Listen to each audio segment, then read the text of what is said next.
تصور چلا آ رہا ہے کہ اگر کوئی بھی آدمی انسانوں کو غلام بنائے گا تو اس کے خلاف جہاد کیا جائے گا، اس کے خلاف بغاوت کی جائے گی، اس کے خلاف کھڑا ہو جائے گا۔ یہ تصور ہمارے آقا نبی کریم صلی اللہ علیہ وسلم نے دیا، اور اسی کے ساتھ ساتھ اس کے بعد صحابہ کرام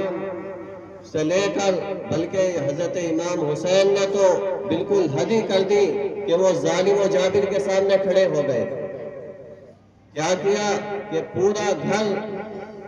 پورا خاندان، پورا گھر جو ہے اللہ کے راستے میں اپنا سر پیش کر دیا۔ کس وجہ سے کیا؟ ایمان کی خاطر پیش کیا، اور اس وجہ سے کیا کہ ہم جو ہے ظالم کو ظلم کرنے نہیں دیں گے۔ یہ 15 اگست کیوں بنایا جا رہا ہے، اس کے پیچھے کی کہانی کیا ہے، اس پر غور کرنے کا مقام ہے۔ آج ہم اور آپ بیٹھے ہوئے ہیں، کچھ جو ہے ترانے چلا دیے جاتے ہیں اور کچھ باتیں بس مبارکباد پیش کر دی جاتی ہے، جھنڈا لہرا دیا جاتا ہے۔ صرف اس سے کام نہیں چلے گا، ہمیں تاریخ پڑھنی پڑے گی علماء کرام کی، کہ کیوں علماء کرام نے اتنی قربانیاں پیش کی۔ اسلام کی فطرت نے، قدرت نے لچک دی ہے، اسلام کی فطرت نے قدرت نے لچک دی ہے، جتنا کاٹو گے اتنا ہی ابھرے گا۔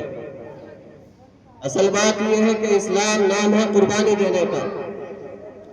اور یہ نہیں کہ انہوں نے قربانی دے دی ہماری چھٹی ہو گئی، ایسا نہیں ہو سکتا۔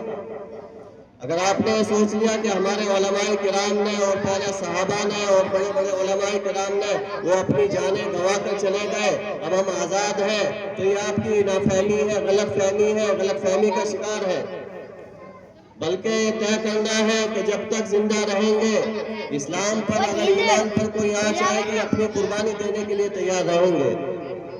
یہ 15 اگست کا نظام ہے، اسی لیے 15 اگست جو ہے علماء کرام نے بتایا کہ قربانیوں کو یاد کرو، اور جو آنے والی نسل ہے ان کو تیار کر دو، اعلان کر دو کہ انشاءاللہ اگر کوئی ظالم ہوگا، اگر کوئی جابر ہوگا، اگر ہماری مسجدوں پر ڈاکہ ڈالے گا، مدرسوں پر ڈاکہ ڈالے گا اور ہندوستان کے ساتھ غداری کرے گا، تو ہم اس کے لیے تیار رہیں گے۔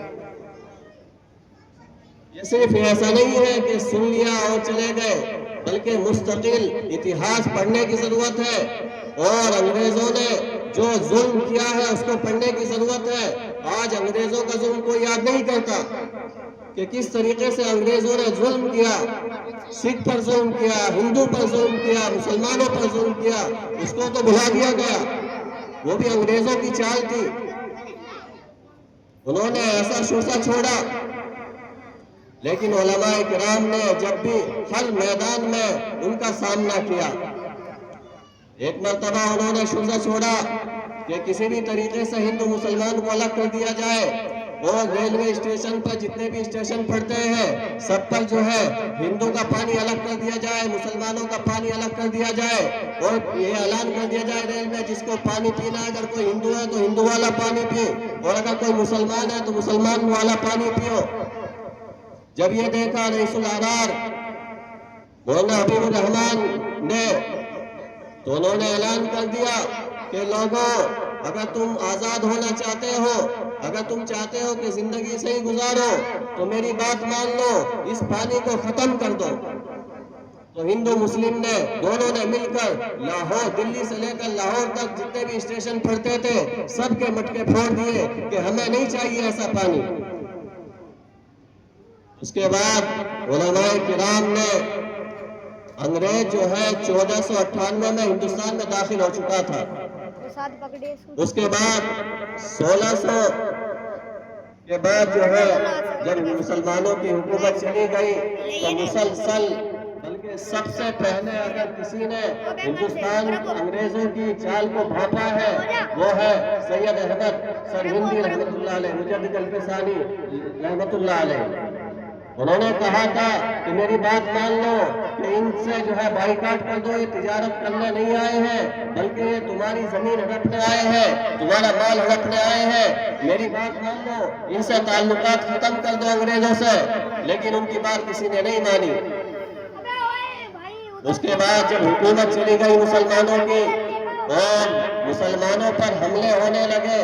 اور بلکہ انگریزوں نے اعلان کر دیا کہ